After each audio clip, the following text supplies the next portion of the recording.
सर्वांना जय भीम, नमो बुद्धाय. आजचा विषय आहे आरक्षण व सशक्तीकरणवर बाबासाहेबांचे विचार. तसं पाहिलं तर पहिल्यांदाच नागपूरमध्ये या विषयावर बोलल्या जात आहे. बरेच ऐकलं, बऱ्याच लोकांना ऐकलं, पण या विषयावर कोणी बोलत नाही.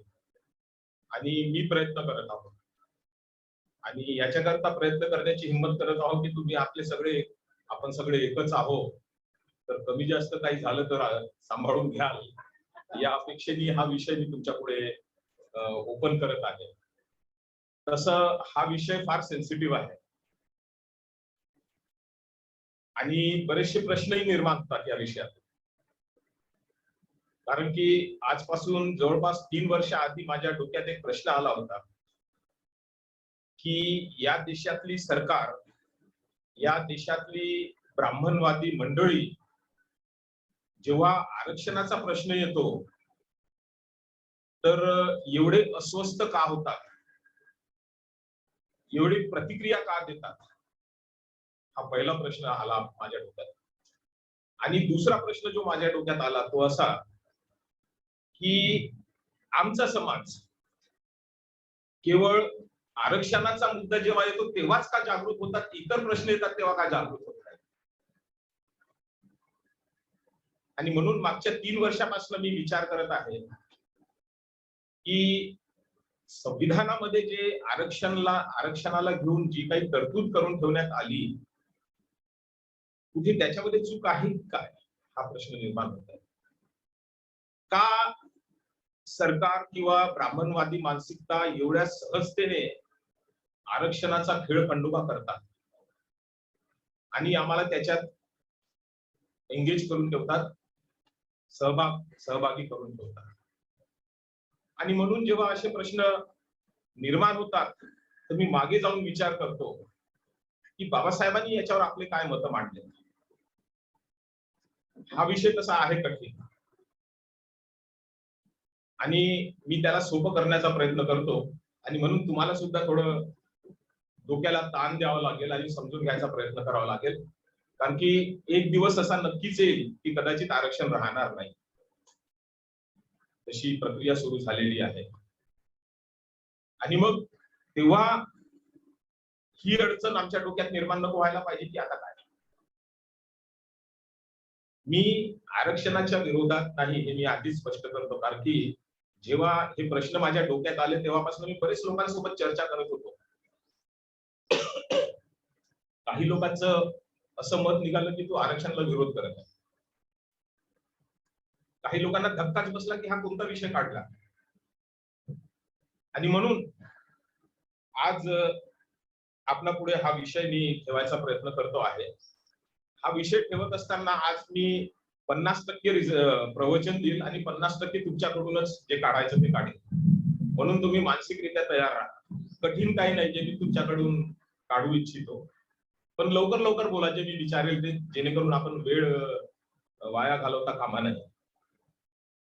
पहिला प्रश्न, आरक्षण कुणी दिलं आम्हाला,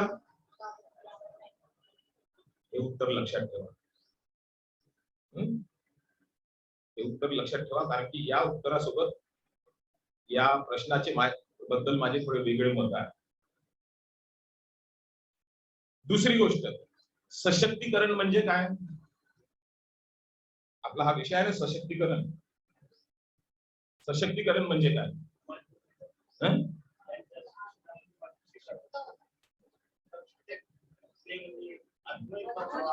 मजबूत करणे. कसं मजबूत करणे. हा, असं फटाफट सांगत चला म्हणजे आपण लवकर हा विषय कंप्लीट करू. नाही तर मी आज विचार करत होतो की 2 क्लासमध्ये मला वाटावं लागेल हा विषय. तुम्ही जर लवकर बोलले तर आपल्याला कंप्लीट करायला बरं होईल. सशक्तीकरण म्हणजे काय.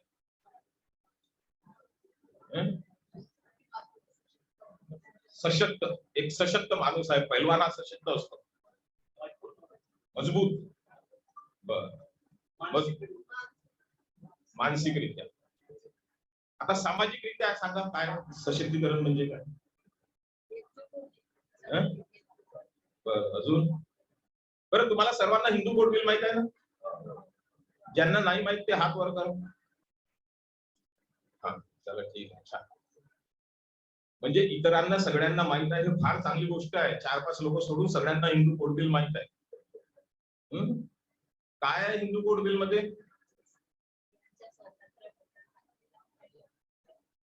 इकडे हात नव्हते उठले. हिंदू कोड बिल मध्ये काय आहे?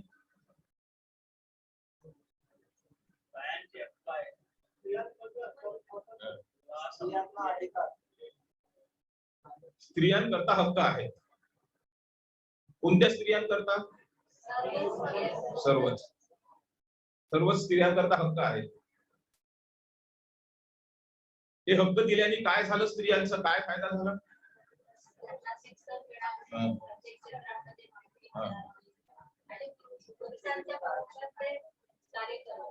बरं मागून सांगा ना, मागे हातच नव्हते उठले, मागून सांगा ना. सगळे ज्ञानी लोक बसले आहेत मागे. म्हणजे ते कहावत आहे ना, ज्ञानी से ज्ञानी मिले तो ज्ञान दुगना होय. थोडं मलाही ज्ञान मिळेल तर हा सांगा.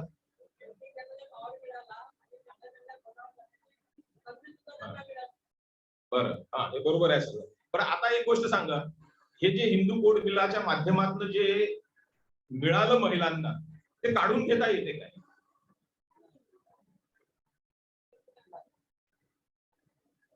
ते हिरावून घेता येते काय? का नाही? मग आरक्षण काढून घ्यायची भाषा का वापरतात?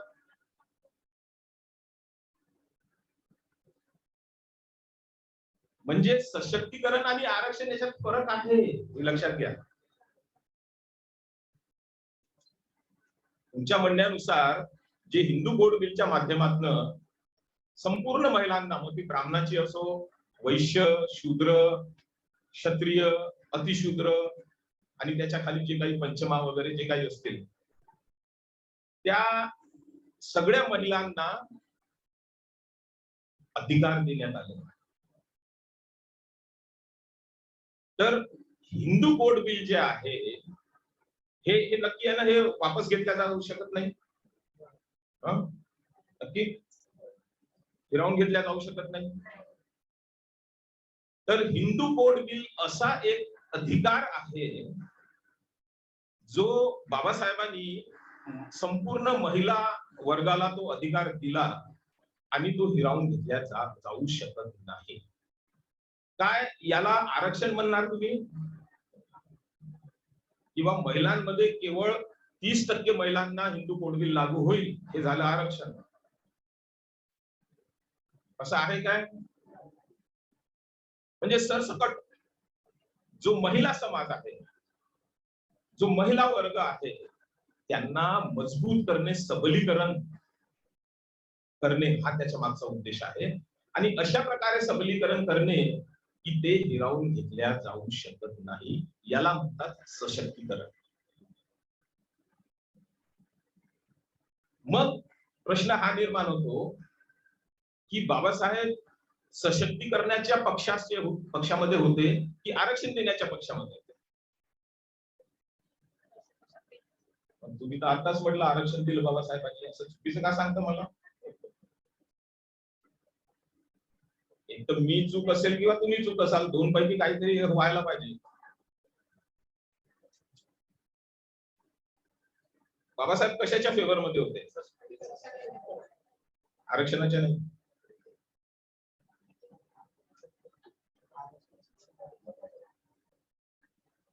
आलं कुठून आरक्षण? शिक्षणातून.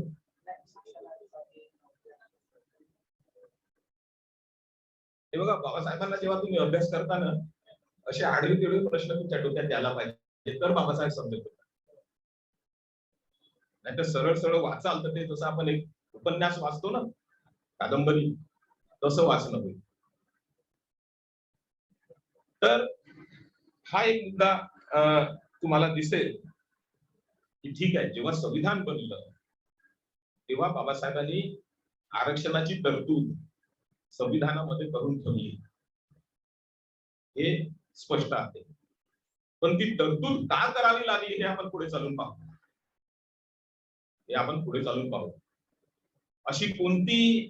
असा कोणता प्रसंग निर्माण झाला होता की बाबासाहेबांना संविधानामध्ये ती तरतूद करावी लागली?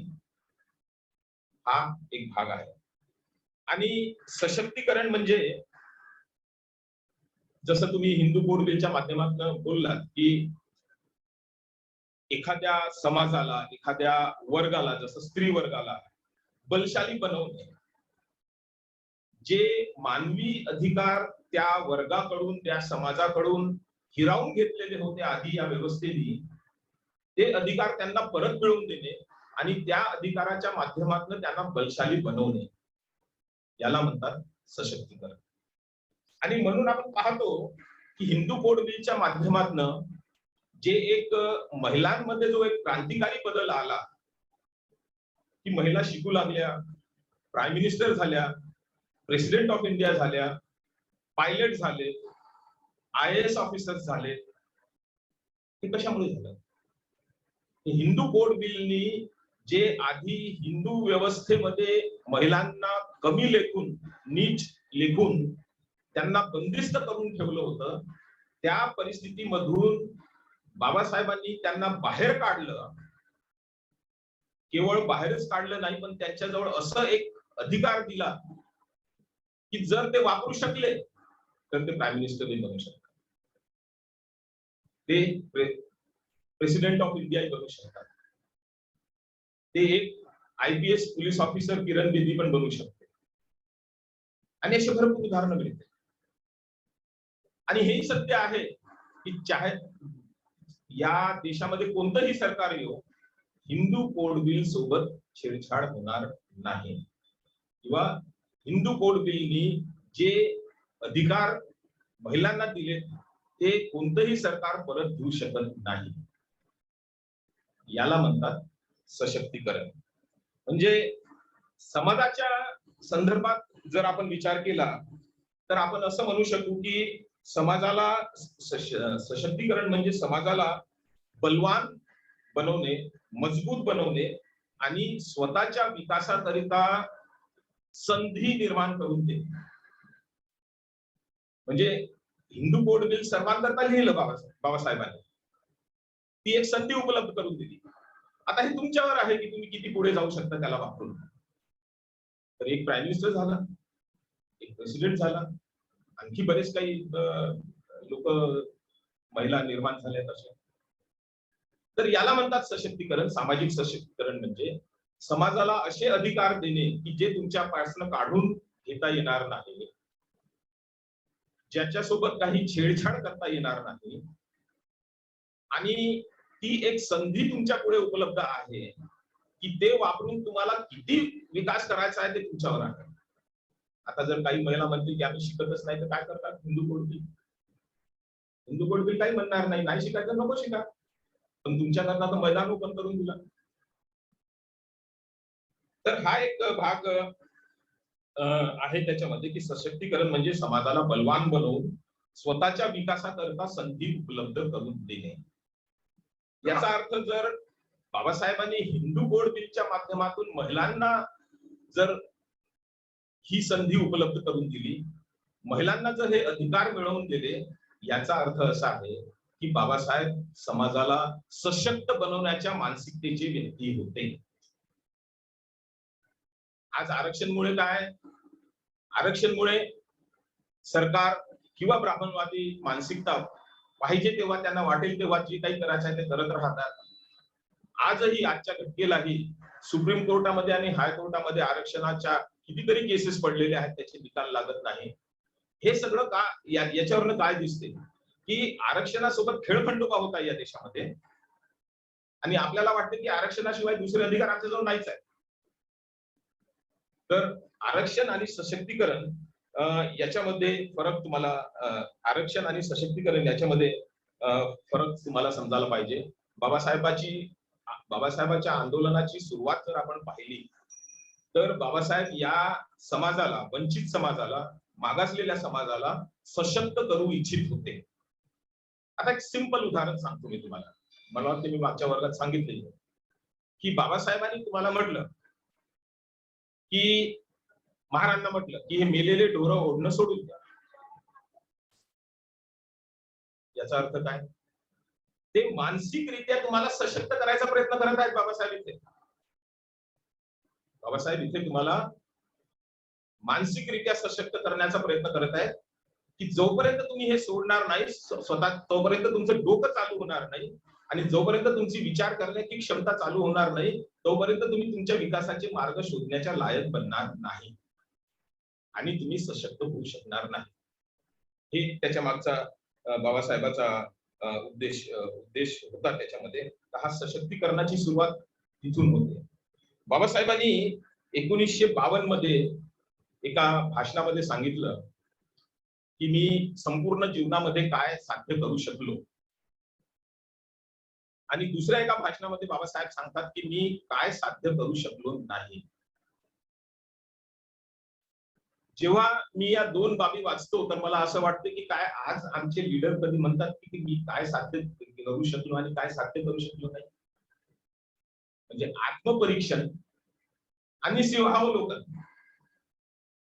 कुठल्याही यशस्वी चळवळ करता गरजेचं ठरते. बाबासाहेब, मी त्याच्या डिटेलमध्ये जाणार नाही आता, पण 1952 मध्ये बाबासाहेब म्हणतात की मी आतापर्यंत काय मिळवू शकलो हे आहे, म्हणजे व्हॉल्युम्स मध्ये आहे हे सगळं. बाबासाहेब असं म्हणतात की मी समाजामध्ये जागृती निर्माण केली. कारण आधी समाजात जागृतीच नव्हती की ते कसे जगत आहेत, काय त्याचा फायदा आहे, काय उपयोग आहे, त्याच्याने काय नुकसान होणार हे डोकंच चालत नव्हतं. तर बाबासाहेबांनी जागृती निर्माण केली लोकांमध्ये, हे एक सशक्तीकरण आहे, हे रिझर्वेशन नाही आहे. दुसरं ते म्हणाले की अन्यायाच्या विरुद्ध लढण्याची चेतना निर्माण केली. बाबासाहेब त्याच्यामध्ये हे म्हणतात की अन्यायाच्या विरुद्ध लढण्याची चेतना त्यांच्यामध्ये निर्माण केली. याचा अर्थ काय? आधी ते लढतच नव्हते अन्यायाच्या विरुद्ध. जर गावामध्ये काही त्यांच्यासोबत उचनीच होत असेल, कमी जास्त होत असेल, अन्याय अत्याचार होत असेल, नव्हते लढत ते. तर ही जी भावना निर्माण केली याला म्हणतात सशक्तीकरण, आणि ती भावना आजही दिसते आमच्या समाजामध्ये. अन्यायाच्या विरुद्ध लढण्याची भावना आजही दिसते. हे रिझर्वेशन नाहीये, हे आरक्षण नाहीये, याच्याने समाज मजबूत होतो. तिसरं ते म्हणाले की जे लोक अधिकारहीन होते त्यांना मी अधिकार मिळवून दिले. बाबासाहेब म्हणतात ज्या लोकांकडे अधिकारच नव्हता, कारण की इथल्या धर्मशास्त्रांनी काही जे काही मनूचे नियम असतील किंवा जे काही धार्मिक शास्त्राच्या नुसार ज्या काही बाबी असतील त्यानुसार इथल्या वंचित लोकांना, इथल्या मागासलेल्या लोकांना अधिकारच नव्हते. बाबासाहेबांनी ते मिळवून दिले ते अधिकार. हे सुद्धा एक सशक्तीकरण होतं, हे रिझर्वेशन नव्हतं. आणि मग पुढे ते म्हणतात शिक्षणाचे द्वार बंद होते ते मी उघडे केले, ते मी खुले केले. म्हणजे बघा, त्यांच्या धार्मिक शास्त्रांनी ज्याला पवित्र मानल्या गेलेले शास्त्र होते त्या शास्त्रांनी जे म्हटलं होतं की मागासवर्गीयांनी किंवा अस्पृश्यांनी शिक्षण घेऊ नये, त्या देवाच्या वाणीला धक्का देऊन बाबासाहेबांनी तुमच्याकरता शिक्षण खुले केले आणि तुम्ही शिक्षण घेऊ लागले. हे सशक्तीकरण आहे. शिक्षणामध्ये रिझर्वेशन हे नंतर आलं, पण शिक्षणाचे द्वार त्यांनी आधीच उघडले. म्हणजे जसं औरंगाबादचं कॉलेज आणि मुंबईचं कॉलेज जे बाबासाहेबांनी सुरू केलं होतं त्यावेळेस रिझर्वेशनचा कायदा व्हायचाच होता. तर शिक्षणाचे द्वार तुमच्याकरता पूर्णपणे ओपन केले, आणि म्हणून याच्यामधनं असं दिसून येते की हा सुरुवातीचा काळ जो आहे, जेव्हा बाबासाहेबांनी आपली चळवळ सुरू केली, तर बाबासाहेबांचा मुख्य भर सशक्तीकरणावर होतं, आरक्षणावर नव्हतं. आपल्याला हेही पाहावं लागेल की आरक्षणाचा मुद्दा कुठून कसा निर्माण झाला आणि कसा पुढे आला, हे आपण नंतर पाहू. तर सशक्तीकरण म्हणजे कायमस्वरूपी अधिकार मिळणे. कायमस्वरूपी, जसं हिंदू कोड बिलच्या माध्यमातून कायमस्वरूपी अधिकार मिळाले तुम्हाला, तर किंवा बाबासाहेबांनी शिक्षणाचे दार ओपन करून दिले तुम्हाला, तुम्हाला अधिकार नव्हते अधिकार मिळवून दिले. हे कायमस्वरूपी अधिकार आहेत, याच्याने समाज मजबूत बनतो, याला म्हणतात सशक्तीकरण. आणि म्हणून हे जे काही अधिकार मिळतात सशक्तीकरणाचे त्याला म्हणतात इनएलिनिएबल राईट्स, अविभाज्य अधिकार. म्हणजे जसं माणूस जन्माला येत होतं त्याला घर पाहिजे, औषध पाहिजे, पाणी प्यायला पाहिजे, हे कमीत कमी ज्या गरजा असतात माणसाच्या जगायचं, तसंच काही अधिकार असतात की जे माणसाला पाहिजेच असतात, त्याच्याशिवाय माणूस समाजामध्ये राहू शकत, शांतीने राहू शकत नाही, सुखाने जगू शकणार नाही. तर हे अशा प्रकारचे अधिकार आहेत की तुम्हाला या समाजामध्ये सुखाने जगण्याकरता, बलशाली बनण्याकरता हे अधिकार तुम्हाला मिळतात आणि ते कायमस्वरूपी असतात. ते कायमस्वरूपी असतात म्हणूनच हिंदू कोड बिलच्या माध्यमातून महिलांना जे अधिकार मिळाले ते हिरावून घेता येत नाही. एक वेळ असा नक्कीच येईल की आरक्षण पूर्णपणे हिरावून घेतले जाईल. येईल, नक्की येईल. जेव्हा मी असं बोलतो तर लोक म्हणतात हे आरक्षणाच्या विरुद्ध आहे, पण त्याचे अंश मी दाखवतो, कुठून कसे सुरू झाले, कसं काय काय होत आहे हे सांगतो. तर हे सगळं जे होतं, तर एकीकडे अशी परिस्थिती दिसते की बाबासाहेब या समाजाला बलवान, बलशाली, सशक्त बनवायचा प्रयत्न करत होते. का? कारण की बाबासाहेबांना ही समस्या त्यांच्या फार जवळची वाटत होती. ते एक मानवतावादी होते, म्हणून बाबासाहेबांना वाटत होतं की हे सगळे अधिकार इथल्या अस्पृश्यांना किंवा वंचित लोकांना मिळालाच पाहिजे आणि हे अशा प्रकारचे, अशा पद्धतीने मिळाला पाहिजे की हे कायमस्वरूपी असते, याला कुणीही बदलता कामा नये. ही मानसिकता सुरुवातीची बाबासाहेबांची मानसिकता इथून सुरू होती. याच्या विपरीत जाऊन गांधींनी काय केलं? आता इथे रेकॉर्डिंग होता म्हणून मी जास्त बोलणार नाही.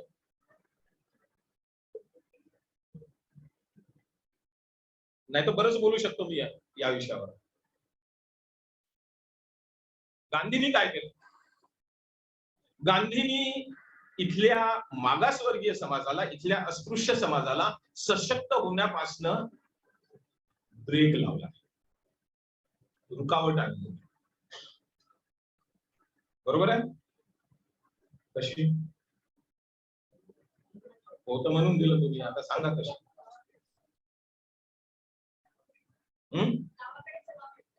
आता जा गावाकडे, काय प्रॉब्लेम आहे, शेतीवाडी करा.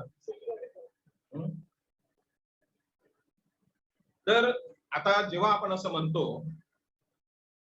कारण की ते महात्मा होते ते लक्षात घ्या. महात्मा म्हणजे बाबासाहेब म्हणत होते की याला महात्मा आम्ही मानतच नाही. तर हे जे महात्मा गांधी होते ते याच्या विरुद्ध होते, सशक्तीकरणाच्या विरुद्ध होते. हे मी कुठल्या आधारावर म्हणतो? आता जेव्हा मी असं म्हणत असेल तर त्याचे पुरावे द्यावे लागतील, नाहीतर तुम्हाला माहित असतील तर नाही देत. ठीक आहे, पुढे जाऊ आपण. माहित आहे ना, आपण पुढे जाऊ. अरे तर मग बोला ना.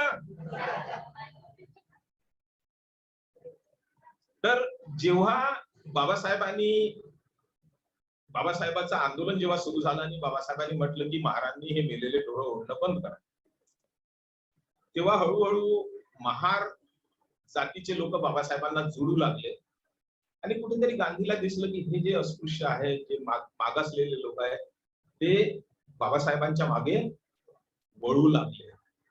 गांधीला कुठेतरी असं वाटलं की कदाचित याच्याने माझी लिडरशिप होती आहे. त्यांनी काय केलं?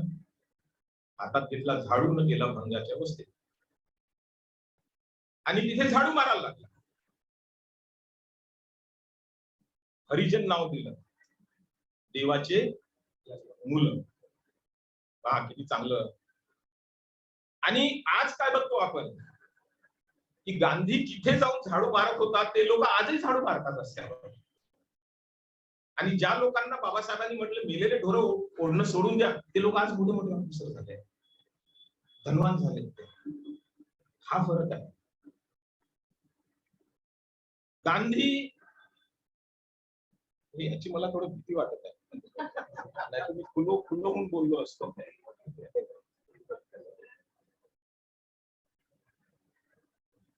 कधी हे नाही राहील तर मी गांधीवर भरपूर बोलेल. तर गांधी इथल्या मागासवर्गीय लोकांना तसंच ठेवू इच्छित होता आणि बाबासाहेब त्यांना बाहेर काढायचा विचार करत होते, सशक्त करण्याचा विचार करत होते. हा फरक आहे. दुसरं, गांधींनी नेहमी चातुर्वर्ण्याचं समर्थन केलं. ते जे 4 वर्ण होते त्याचं समर्थन केलं. म्हणजे समर्थन केलं म्हणजे काय, की जे अस्पृश्य आहेत, जे मागासलेले आहेत, जे पीडित आहेत, तुम्ही तसेच राहा. कारण की चातुर्वर्ण कसं म्हणते, म्हणजे तुम्ही अपंग म्हणून जगा, तुम्ही अपंग म्हणून जगा. आणि बाबासाहेब म्हणतात तुम्हाला मी ऑलिम्पिक मध्ये धावायला पाठवेल. हा फरक आहे. हा सशक्तीकरणाचा फरक आहे. आणि बाबासाहेबांच्या हयातीत हा विरोध होत होता गांधींकडून. आणि एके जागी बाबासाहेब शेवटी जेव्हा जेव्हा बाबासाहेबांचं जसं जसं बाबासाहेबांचा प्रभाव वाढत गेला तेव्हा एका जागी गांधी असं म्हणतात की बा आम्हा हिंदूंना थोडा वेळ द्या परिवर्तनाला, जेणेकरून तुमच्यावर अन्याय अत्याचार किंवा अस्पृश्यता आम्ही संपवू शकू. बाबासाहेब म्हणाले वेळ देऊन तुमच्यामध्ये फरक पडेल याची गॅरंटी कोण देते? आणि तुमच्यामध्ये फरक जर पडेल वेळ दिल्यानंतर तर याचा अर्थ ती हिंदू व्यवस्थेच्या विरुद्ध जात आहात. जे तुमच्या शास्त्रामध्ये लिहून आहे त्याला नकारत आहात आणि तुमचं शास्त्र हे परमिशन तुम्हाला देत नाही. बरोबर आहे. प्रश्न हा येतो की गांधींनी जे म्हटलं होतं की आम्हाला वेळ द्या, हृदय परिवर्तन होऊ द्या, आम्ही तुमच्यासोबत चांगले वागू वगैरे, काय हे शक्य आहे काय? कारण की हिंदू धर्म ती परमिशन देतच नाही की तुम्ही बदला, ही परमिशन देतच नाही. म्हणजे हिंदू धर्माचं जे शास्त्र आहे, कारण की ते वरच्या लोकांनी लिहिलं आहे, 3 लोकांनी, तर ते तुम्हाला परमिशन देतच नाही काही चेंज करायला. तसं बुद्धिझम परमिशन देते. तर हे अशा प्रकारे गांधीचा विरोध त्या काळात होत होता. तर आपण पुन्हा परत सशक्तीकरणावर येतो. तर सशक्तीकरणाची एक पूर्व अट आहे, एक प्री कंडिशन आहे. म्हणजे आपण भारतीय परिस्थितीच्या संदर्भात हा विचार करत आहोत. सशक्तीकरणाची एक पूर्व अट अशी आहे की तुम्ही ज्या परिस्थितीत जगत आहात, ज्या व्यवस्थेमध्ये जगत आहात, त्या व्यवस्थेतून आधी बाहेर निघा. समजलं? म्हणजे आधी आम्हाला सर्वांना हिंदू म्हणून गणल्या जात होतं. हिंदू व्यवस्थेमध्ये आमची ज्या प्रकारे अवहेलना होत होती किंवा आमच्यासोबत जो अमानवीय व्यवहार होत होता तो जर नष्ट करायचा आहे आणि तुम्हाला सशक्त बनायचा आहे तर पहिले त्या व्यवस्थेच्या बाहेर निघा. आणि बाबासाहेबांनी बुद्धिझम देऊन काय केलं? तुम्हाला त्या व्यवस्थेच्या बाहेर काढलं. म्हणजे इथे काय होत आहे हे बघा, एकीकडे बाबासाहेब सशक्तीकरणाचे प्रयत्न चालवत आहेत, दुसरीकडे गांधी विरोध करत आहे. म्हणजे इथे 2 विचारधारेची लढाई चालू आहे, 2 विचारधारेचा झगडा चालू आहे. बाबासाहेबांची विचारधारा मानवतावाद, गांधीची विचारधारा वर्णवादी, चतुर्वर्ण. इथे 2 विचारधारेची लढाई चालू आहे. जेव्हा 2 विचारधारेची लढाई चालू असते तर तिथे पूर्व अट ही असते की दोघांची वेगळी वेगळी ओळख असायला पाहिजे, नाही तर एकाच व्यवस्थेत राहून तुम्ही जगू शकत नाही. हे जे समाजशास्त्र वगैरे वाचलं असेल ज्या लोकांनी त्यांना माहित आहे की विचारधारेच्या लढाईमध्ये म्हणजे भारतासोबत लढू शकत नाही, ते गृहयुद्ध होईल. पण भारत पाकिस्तान सोबत लढेल, भारत चायना सोबत लढेल. याचा अर्थ काय? भारत ही एक ओळख आहे आणि पाकिस्तान ही एक ओळख आहे, हे वेगळे अस्तित्व आहे.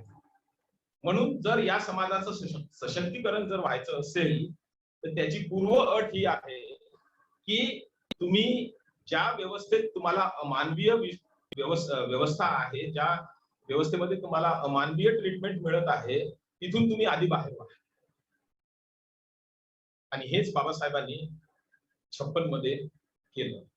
पण हे जे बाबासाहेबांनी 56 मध्ये केलं, तुम्हाला त्या व्यवस्थेतून बाहेर केलं, याची सुरुवात 1919 पासून होते. अचानक नाही घडलं. याची सुरुवात 1919 पासून होते आणि जगाच्या भारतामध्ये तरी हे सिद्ध झालेलं आहे की ज्यांचं अस्तित्व वेगळं आहे त्यांचा उत्थान झालेला आहे.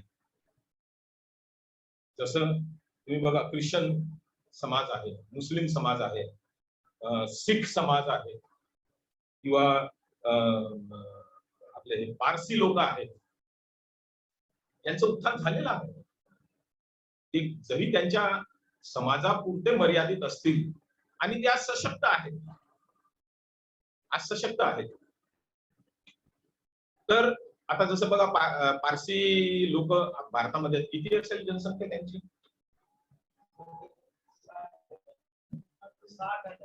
60,000. अजून तर याला आपण अल्पसंख्याक म्हणू काय, मायनॉरिटी म्हणू काय याला? हो. आणि मुसलमानाला काय म्हणू मग, मुसलमानाच्या जनसंख्येला?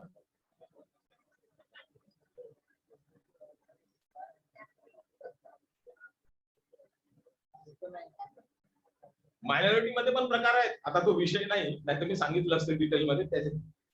त्याच्यातही प्रकार आहेत वेगवेगळे. मायनॉरिटी म्हणजे जसं मुसलमान ही एक मायनॉरिटी आहे. म्हणजे तुम्ही कुठेही फिरत असाल तर एखादी माणूस दिसला तर तुम्ही म्हणू शकता हा मुसलमान. एक म्युनिसिपल मायनॉरिटी म्हणून आहे, जे संख्येने फार कमी आहे, जसं जैन लोक आहेत. आणि पारसी लोक जे आहेत ना, ते मायक्रोस्कोपिक मायनॉरिटी आहे. मायक्रोस्कोप घेऊन पाहावं लागते कुठे आहे पारसी भाऊ. 2014च्या सेन्सस नुसार, जनगणनेनुसार भारतामध्ये केवळ 69,000 पारसी आहेत. केवळ 69,000 पारसी 2014च्या जनगणनेनुसार. आणि 69,000 असूनही त्यांनी भारताला किती मोठे मोठे विद्वान दिले. मोजा नावं सांगा माहित असतील तर. टाटा माहित आहे तुम्हाला? गोदरेज, मानेकशा पारसी आहे. फली नरीमन, होमी बाबा सेठना, रोनी स्क्रूवाला, पाटली बॉय, असे कित्येक तरी त्यांनी विद्वान दिले या देशाला, भारताला. पण कधीच सरकारपुढे हात पसरले नाही. ते सशक्त लोक आहेत. आमचा समाज कसा सशक्त झाला, ते का सशक्त झाले याचा अभ्यास करा आणि तसे सशक्त बना. हा महत्वाचा मुद्दा आहे. बाबासाहेब संपूर्ण जीवन हाच प्रयत्न करत राहिले की तुम्हाला सशक्त कसं करता येईल. हा बाबासाहेबांचा नेहमीचा प्रश्न होता.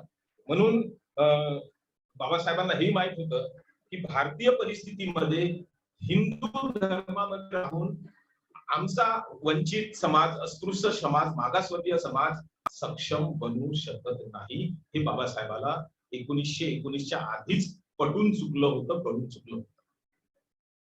तरी त्याचा परिणाम तुम्हाला 56 मध्ये दिसत असेल, पण त्याची सुरुवात 1919ला लेखी स्वरूपात आम्हाला पाहायला मिळते. आता हे नवीनच वाटत असेल हे जे मी बोलत आहोत, आहे ना? आणि मी नवीनच बोलत आहे, पण मी जे बोलतो त्याचे पुरावे देतो. तर सशक्तीकरण म्हणजे काय? सशक्तीकरण म्हणजे समाजाला बलशाली, शक्तिशाली, स्वतःच्या पायावर आत्मविश्वासाने उभं राहण्याची संधी उपलब्ध करून देणे, याला म्हणतात सशक्तीकरण. ही व्याख्या लक्षात ठेवा. जेणेकरून तुमच्या स्वतःच्या क्षमतेचा विकास करण्याकरता तुम्हाला संधी उपलब्ध होईल. हे व्याख्या सशक्तीकरणाची आहे. ठीक आहे, समजलं? आणि हेच बाबासाहेबांनी संपूर्ण जीवन हे केलं. आणि आपण हे पाहू शकतो की काय आरक्षणाने असं होऊ शकते काय? काय तुमचं काय मत आहे? आरक्षणाने समाज सशक्त होऊ शकते काय?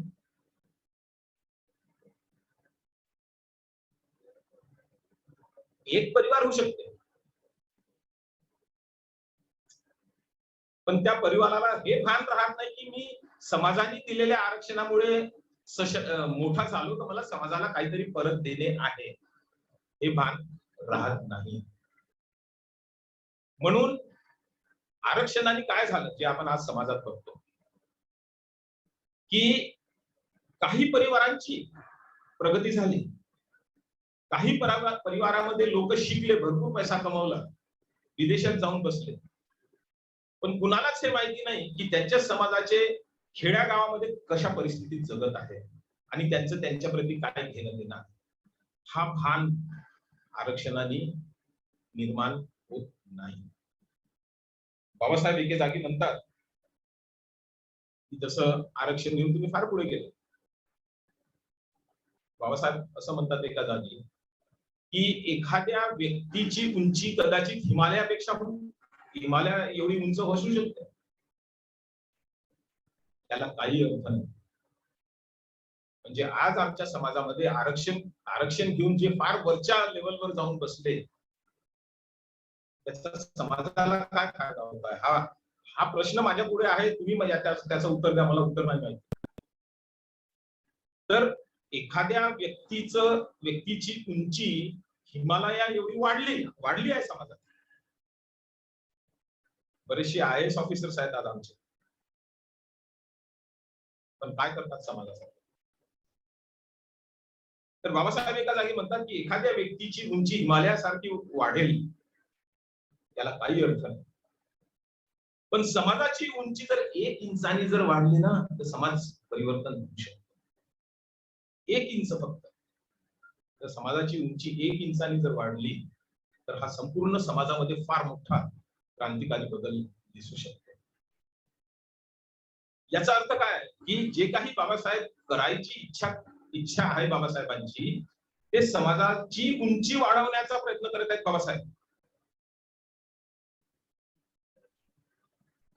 तर हे जे सशक्तीकरण आहे, हे जे बाबासाहेबांनी चालू केलं सुरुवातीपासून, तर याच्यामध्ये त्यांचा मुख्य उद्देश हा होता की एकटे बाबासाहेब हिमालय एवढे उंच बनून समाजाचं भलं नाही, म्हणून बाबासाहेबांनी संपूर्ण समाजाला वर उचलायचा प्रयत्न केला. अन्यथा बाबासाहेब एवढे उंच माणूस होते की एकटे राहून काही करू शकले असते, घरभार कमवू शकले असते, कदाचित प्राईम मिनिस्टरही झाले असते. तर आता आपण हे बघू की काही घटनेच्या आधारावर हे पाहायचा प्रयत्न करू. तर आपण हे पाहायचा प्रयत्न करू की बाबासाहेबांनी सशक्त करण्याचा कार्यक्रम कधी आणि केव्हा सुरू केला.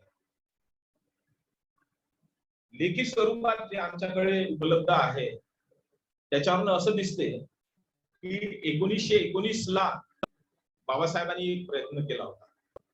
त्यावेळेस ते मुंबईच्या सिडनॅक कॉलेजमध्ये शिकवायचे आणि एक दिवस सहज असं वर्तमानपत्रामध्ये पाहिलं त्यांनी की भारतामध्ये एक साऊथ बरो कमिशन येत आहे, इंग्लंड वरून एक कमिशन येत आहे इथे, आणि त्या कमिशनचा उद्देश हाच होता की त्यांनी 10 वर्ष आधी इथल्या मुसलमानांना अधिकार दिले होते, काही सवलती दिल्या होत्या, तर त्यांनी 10 वर्षात किती प्रगती केली हे याचा अभ्यास करून पुढे ते सवलती किंवा अधिकार चालू ठेवायचे की नाही याच्यावर त्यांना निर्णय घ्यायचा होता.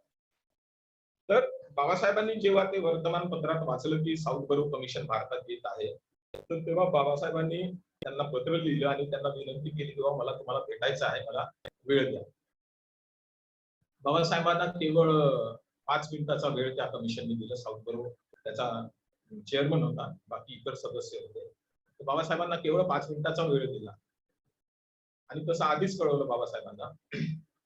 तर बाबासाहेबांना वाटलं की 5 मिनिटात मला जे सांगायचं आहे ते तर पूर्ण होणार नाही, आणि म्हणून त्यांनी लिखित स्वरूपात एक मेमोरंडम तयार केला. ते आजही आहे, अवेलेबल आहे, उपलब्ध आहे. मला वाटतं व्हॉल्यूम 1 की व्हॉल्यूम 3 मध्ये असावं, साऊथ बरो कमिशनचा रिपोर्ट. तर बाबासाहेबांनी तिथे लिखित स्वरूपात त्यांना द्यायचं ठरवलं, कारण की त्यांना माहित होतं की मी जे यांना सांगू इच्छितो ते 5 मिनिटात सांगता येणार नाही, म्हणून त्यांनी लिखित स्वरूपात ते तयार करून दिलं. बाबासाहेब तिथे भेटायला गेले त्यांना, ते मेमोरंडम त्यांनी इंग्रजांना दिलं, तिथे साऊथ बरोला दिलं आणि बाबासाहेब परत निघाले. ते साऊथ बरो जो होता तो म्हणाला की तुम्हाला काय सांगायचं आहे हे तर सांगा. बाबासाहेब म्हणाले 5 मिनिटात सांगता येणार नाही, म्हणून मी लिहून आणलं, हे तुम्ही पापा म्हणतात. तर त्यांनी साऊथ बरोनी जबरदस्ती बाबासाहेबांना बसून म्हटलं की नाही नाही सांगा. तर जवळपास अर्धा तास बाबासाहेब सांगत होते आणि ते जागेवरून कुणीच हल्लं नाही. तर याच्यामध्ये काय लिहिलं होतं, त्याच्यामध्ये तो फार मोठा एक लेख आहे साऊथ बरो कमिशनचा, जवळपास 20-25 पेज पानाचा तो लेख आहे. मुख्य रूपाने बाबासाहेबांनी त्याच्यामध्ये 2 गोष्टी मांडल्या होत्या. त्याचा जर सार काढायचा प्रयत्न केला तर बाबासाहेबांनी जे मांडलं होतं त्या लिखाणामध्ये ते हे आहे की पार्टिसिपेशन आणि शेअरिंग. पार्टिसिपेशन म्हणजे सहभाग आणि शेअरिंग म्हणजे हिस्सेदारी. बाबासाहेब त्यांच्यापुढे हा मुद्दा मांडत होते की इथल्या भारतीय व्यवस्थेमध्ये आमचा जो समाज आहे, मागासवर्गीय समाज आहे किंवा अस्पृश्य समाज आहे, त्याला या देशाच्या राज्यकर्त्यामध्ये किंवा या देशाच्या नोकऱ्यांमध्ये कुठेच आमचं अस्तित्व नाही आणि म्हणून आम्हाला आमचं सहभाग आणि हिस्सेदारी पाहिजे. पार्टिसिपेशन आणि शेअरिंग हे पाहिजे. हे रिझर्वेशन नाही आहे, हे लक्षात घ्या. पार्टिसिपेशन म्हणजे काय की जे सरकारचं स्ट्रक्चर आहे, सरकारचा जो ढाचा आहे, त्याच्यामध्ये आमचे लोक पाहिजे. याला म्हणतात पार्टिसिपेशन किंवा रिप्रेझेंटेशन किंवा प्रतिनिधित्व. त्याच्यामध्ये आमचा हिस्सा पाहिजे, हे बाबासाहेब त्या मेमोरंडमच्या माध्यमातून सांगायचा प्रयत्न करतात. आणि दुसरा हिस्सेदारी, की सरकारचे जेवढेही ऑफिसेस आहेत, जेवढेही कार्यालय आहेत, तिथे आमचे लोक पाहिजे, जेणेकरून या समाजासोबत जे काही उचनीच होत आहे त्यावर उपाय काढतील ते आमचेच लोक काढतील, इतर लोक काढू शकत नाही. आणि म्हणून मुख्य गोष्ट याच्यामध्ये बाबासाहेब सांगू इच्छितात, सांगायचा प्रयत्न करत होते की आम्हाला या देशाच्या संपूर्ण व्यवस्थेमध्ये, मग ते सरकारची व्यवस्था असो किंवा नोकरी पाण्याची व्यवस्था असो, सरकारच्या व्यवस्थेमध्ये आमचा सहभाग असायला पाहिजे, ज्याला पार्टिसिपेशन म्हणतो. प्रतिनिधित्व असायला पाहिजे, हा दुसरा शब्द आहे त्याच्याकरता. आणि नोकऱ्यांमध्ये आमचे लोक असायला पाहिजे, त्याला म्हणतात हिस्सेदारी. तर हे 2 गोष्टी मुळात बाबासाहेबांनी तिथे साऊथ बरो कमिशनला सांगायचा प्रयत्न केला. आणि हे जे साऊथ बरो कमिशनच्या समोर बाबासाहेब जे सांगायचा प्रयत्न करत होते, त्याच्यामध्ये त्या काळात 1919च्या काळात जे होतं, त्या काळात बाबासाहेबाला असं वाटत होतं की जोपर्यंत आमचे राजनीतिक अधिकार आम्हाला मिळणार नाही, तोपर्यंत आमचं भलं होणार नाही. राजनीतिक अधिकार मिळणं म्हणजे सत्तेत बसणं असं होत नाही. नाहीतर बरेच लोक सांगतात ते गुरुकिल्ली आहे वगैरे, उघडतच नाहीये. तर बाबासाहेब हे म्हणतात की राजनीतिक अधिकार जर मिळाले तर आम्ही आमचं भलं करून घेऊ, आम्ही कुणाच्या दया मायावर जगणार नाही. आणि म्हणून त्यासाठी बाबासाहेब प्रयत्न करतात. आणि म्हणून बाबासाहेब हे म्हणतात की या देशामध्ये हे गरजेचं आहे की एक लोकप्रिय सरकार निर्माण व्हायला पाहिजे, आणि लोकप्रिय सरकार होण्याकरता आम्हाला राजनीतिक अधिकार मिळाला पाहिजे. आणि त्या राजनीतिक अधिकारामध्ये ते अभिव्यक्तीची प्रतिनिधित्व, म्हणजे आम्हाला बोलू द्यायला पाहिजे. आधी बोलू दिलं जात नव्हतं, मला बोलू दिलं जात नव्हतं. अभिव्यक्तीची प्रतिनिधित्व आणि व्यक्तीचे प्रतिनिधित्व, म्हणजे ज्याला हिस्सेदारी म्हणू, असं बाबासाहेबांनी त्या कमिशन पुढे मांडलं. तर त्याच्यामध्ये बाबासाहेब हे म्हणतात की त्यांना ठामपणे सांगतात साऊथ बरोला की सरकार बनवत असताना या देशाच्या कोणत्याही नागरिकाला तुम्ही सरकार बनवण्यापासून वंचित करू शकत नाही. हा एक फार मोठा सशक्तीकरणाचा मुद्दा आहे. कोणत्याही व्यक्तीला सरकार बनवण्यापासून तुम्ही वंचित करू शकत नाही. आणि आपण हे बघतो की हे याच्याकरता म्हणतो की आधी म्हणजे 1935च्या आधी आम्हाला वोट द्यायचा अधिकार नव्हता, अशी परिस्थिती होती. तर बाबासाहेब असे पुढे म्हणतात की अस्पृश्यांना नागरिक म्हणून सुद्धा मोजले जात नाही. त्या मेमोरंडम मध्ये जर वाचलं तर बाबासाहेब म्हणतात की अस्पृश्यांना तुम्ही नागरिक म्हणून पण मोजत नाही. हे फार चुकीचं आहे कोणत्याही देशाकरता. आणि नागरिक म्हणून मोजण्याकरता आमच्या समाजाला इंग्रजांनी काय काय द्यायला पाहिजे, अधिकाराच्या रूपात, भीक नाही, अधिकाराच्या रूपात काय काय द्यायला पाहिजे हे त्या मेमोरंडम मध्ये बाबासाहेब सांगतात. की त्याच्यामध्ये व्यक्तिगत स्वतंत्रता, व्यक्तिगत सुरक्षा, खासगी संपत्तीचा अधिकार. सुरुवातीला आमच्याजवळ खासगी संपत्ती पण नव्हती. कायद्यासमोर समानता, विवेक वापरण्याची स्वतंत्रता, अभिव्यक्तीची स्वतंत्रता, एकत्रित येण्याचा अधिकार. म्हणजे आम्हाला जर 1000 लोकांना बसून काही निर्णय घ्यायचा असेल तर एकत्रित व्हायचा आम्हाला अधिकार पाहिजे, तोही नव्हता आधी. सरकारमध्ये प्रतिनिधित्वाचा अधिकार आणि देशाच्या कार्यालयात पदावर काम करण्याचा अधिकार. तर हे जोपर्यंत तुम्ही देत नाही लोकांना, तोपर्यंत कोणीही व्यक्ती नागरिक म्हणून गणल्या जाऊ शकत नाही. या स्पष्ट मताचे बाबासाहेब होते.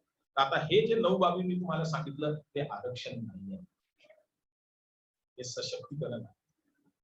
जे तुम्ही नागरिक म्हणून गणल्या जात नव्हतं, तुम्हाला नागरिक म्हणून गणण्याकरता बाबासाहेबांनी हे मत मांडलं तिथे, याला सशक्तीकरण म्हणतात. तर या सर्वांमध्ये महत्वाचं जे आहे ते प्रतिनिधित्वाचा अधिकार, जसं पार्टिसिपेशन मी म्हटलं, आणि दुसरा शेअरिंग, ज्याला सहभाग म्हटलं. हे 2 जरी मिळाले तर आम्ही पुढे आमचं भलं करून घेऊ. बाबासाहेब या मताचे होते. आणि तेव्हा बाबासाहेबांना आणखी एक मत असं व्यक्त केलं की ज्यावेळेस आम्हाला प्रतिनिधित्वाचा अधिकार मिळेल, ज्यामध्ये सरकारमध्ये हिस्सेदारी मिळेल, तेव्हाच हा समाज एकजूट होईल. आणि भारतीय परिस्थितीमध्ये हे फार गरजेचं आहे की संपूर्ण समाज हा एकजूट व्हायला पाहिजे. जर संपूर्ण समाज एकजूट होत नसेल तर या देशात लोकशाही नांदू शकणार नाही. आता हे फार मोठं स्टेटमेंट केलं, याच्यावर स्वतंत्र अर्धा तास बोलावं लागेल तर समजेल, पण सध्या पुरतं एवढंच ऐकून घ्या की जोपर्यंत सर्वांमध्ये एकत्र राहण्याची भावना निर्माण होणार नाही, तोपर्यंत या देशात लोकशाही निर्माण होणार नाही. आणि लोकशाही जर निर्माण नाही होणार तर असमानता, अन्याय या सगळ्या गोष्टी इथे आल्या. तर बाबासाहेब आणखी एका मताचे होते, की त्यावेळेस एक असा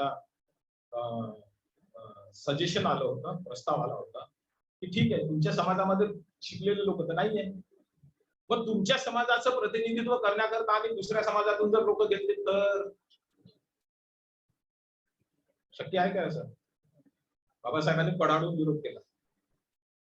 जरी माझ्या समाजात अशिक्षित लोक असतील चालेल, कारण की 1919 गोष्ट करतोय, पण जर आमचं प्रतिनिधित्व जर कोणी करत असेल सरकारमध्ये तर आमचाच माणूस राहील, जेणेकरून तो आमच्या समाजाकरता विचार करेल. हे एक सशक्तीकरण आहे. आणि म्हणून हे सगळं करत असताना शेवटी बाबासाहेब हे म्हणतात की आम्हाला स्वतंत्र मतदारसंघ पाहिजे, पण राखीव मतदारसंघ नाही. याचा अर्थ काय? स्वतंत्र मतदारसंघ म्हणजे तुम्हाला सशक्त करण्याची गोष्ट आहे, आणि राखीव मतदारसंघ म्हणजे आज 135 लोक संसदेत बसले आहेत जे राखीव मतदारसंघातून निवडून आले. काय भलं होत आहे तुमचं? बाबासाहेब आरक्षण, आता मी पुढे जात नाही या मुद्द्यावर. तर बाबासाहेब हे म्हणत होते की आम्हाला स्वतंत्र मतदारसंघ असायला पाहिजे, पण तो असा असायला पाहिजे की जिथे कमी योग्यतेवाला मतदारसंघ असायला पाहिजे. कमी योग्यतेवाला, हे लक्षात घ्या. कमी योग्यतेवाला म्हणजे कसं की कोण मतदार असेल याची योग्यता आधी ठरवल्या गेली होती, आणि त्या योग्यतेमध्ये आम्ही लोक बसत नव्हतो. म्हणजे जो प्रॉपर्टी टॅक्स 5 रुपये भरत असेल त्याला मतदानाचा अधिकार, आमच्या लोकांजवळ प्रॉपर्टीज नव्हती, तो कुठून टॅक्स भरणार? 5 रुपये नव्हते खिशात त्यावेळेस. म्हणजे त्यावेळेस आम्हाला मतदानाचा अधिकारच नव्हता. 35च्या आधी, 1935च्या आधी बाबासाहेब हे म्हणाले की सर्वांना मतदानाचा अधिकार द्या. हे जे योग्यतेचे जे तुम्ही अटी लावून ठेवल्या ते बंद करा. त्यांना नागरिक म्हणून आधी तुम्ही मान्यता द्या आणि मतदानाचा अधिकार द्या. म्हणजे असं जर ते जे योग्यता होती आधीची ते जर काढून टाकली तर आमचे जे लोक मतापासून मत देण्यापासून वंचित होते ते जास्तीत जास्त लोक मतदार यादीमध्ये येतील आणि ते मत देऊ शकतील. आणि ते मत देऊ लागले तर ब्राह्मणांचं वर्चस्व कमी होईल. तर हे 1935 ला जेव्हा लागू झालं तर बघा काय झालं त्यावेळेस जवळपास भारतामध्ये 545 राज्य होते आणि त्यांचे छोटे छोटे इलाके होते. तर 1935 मध्ये हा जेव्हा कायदा लागू झाला तर राजाचा प्रतिनिधी जेव्हा इलेक्शन मध्ये 36-37च्या इलेक्शन मध्ये उभे झाले होते राजाचे प्रतिनिधी, तर राजाचे लोक अस्पृश्यांच्या घरी येऊन हात जोडून विनंती करू लागले की आम्हाला मत द्या. किती मोठं सशक्तीकरण आहे हे. सशक्तीकरण ज्यांना कधी विचारत नव्हते तुम्ही त्यांच्या दारावर येऊन तुम्ही म्हणता की आम्हाला मत द्या, हे सशक्तीकरण. जसं उत्तर प्रदेशमध्ये मुख्यमंत्री दलिताच्या घरी जाऊन जेवतो हे सशक्तीकरण नाहीये. त्या मुख्यमंत्र्याला म्हणायचं भाऊ आता जेवण सोड, गटारामध्ये जसं भंगी उतरतात तसे उतरेल का तो?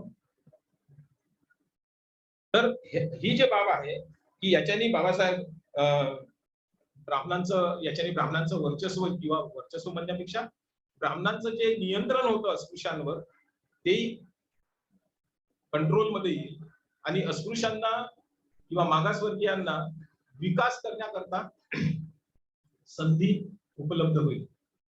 तर अशा प्रकारे हे 1919 ला जे साऊथ बरो कमिशन आलं होतं.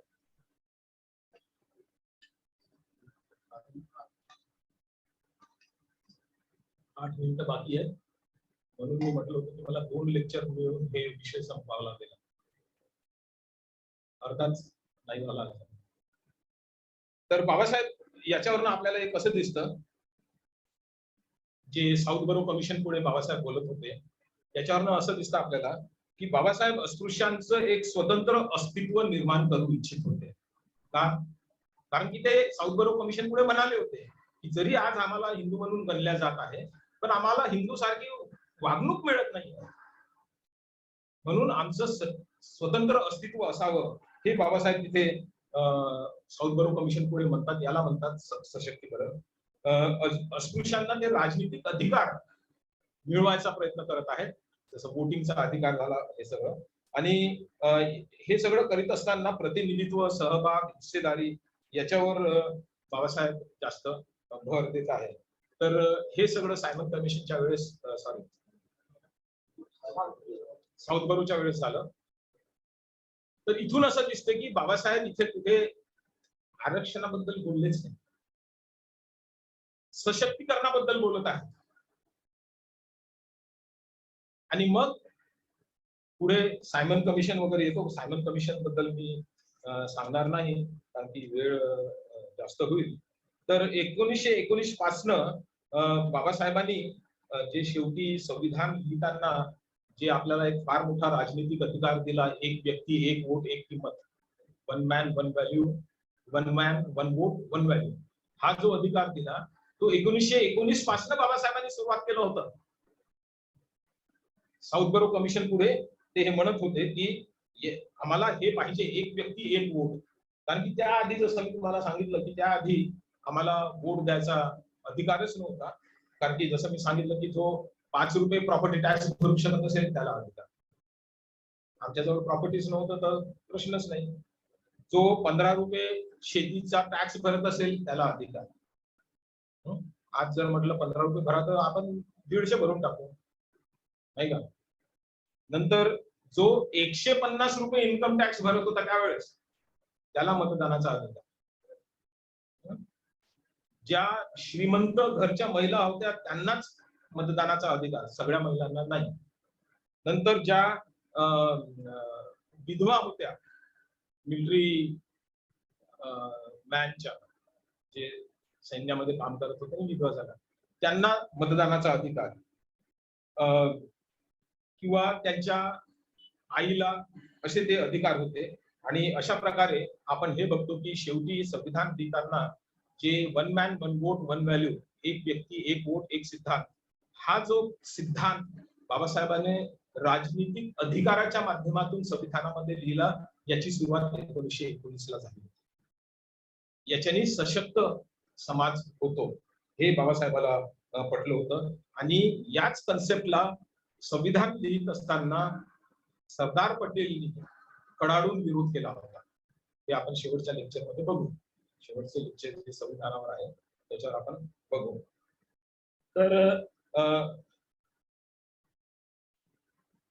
तर हे जे महिलांकरता आणि मागासवर्गीयांकरता जे बाबासाहेबांनी राजनीतिक अधिकार किंवा वोट मागण्याचा जो अधिकार मिळवून दिला, ते सुद्धा एक रक्तविरहित क्रांती होती.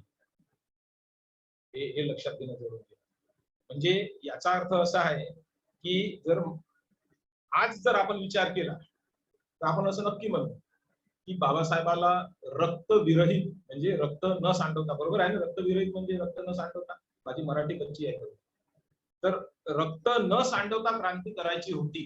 हे 1919 पासून आपल्याला दिसून येतं. आणि बुद्धाची क्रांती जी घडवली त्यांनी धर्मांतर करून, हेही रक्त न सांडवता त्यांनी केली.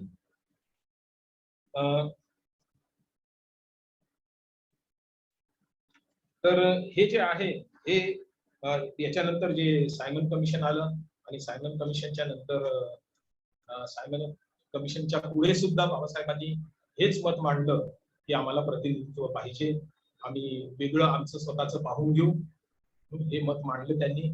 सायमन कमिशनचं आउटपुट हे निघालं की ज्या उद्देशाने सायमन इथे आले होते ते पूर्ण न झाल्यामुळे त्यांनी राऊंड टेबल कॉन्फरन्स बोलवली 1930 मध्ये लंडनला. राऊंड टेबल कॉन्फरन्स बोलवली. बाबासाहेब सुद्धा गेले. तिथेही बाबासाहेब हेच मुद्दे रेटून करतात आणि तिथेही गांधी या सगळ्या मुद्द्यांना विरोध करतात. हे आपण पुढच्या लेक्चर मध्ये पाहू. एक लेक्चर वाढलं याचा अर्थ. ठीक आहे, पुढच्या लेक्चर मध्ये बघू, कारण की वेळ संपलेला आहे. तुम्ही नवीन विषय शांतपणे ऐकून घेतला. तुम्हाला सर्वांना धन्यवाद. जय हिंद.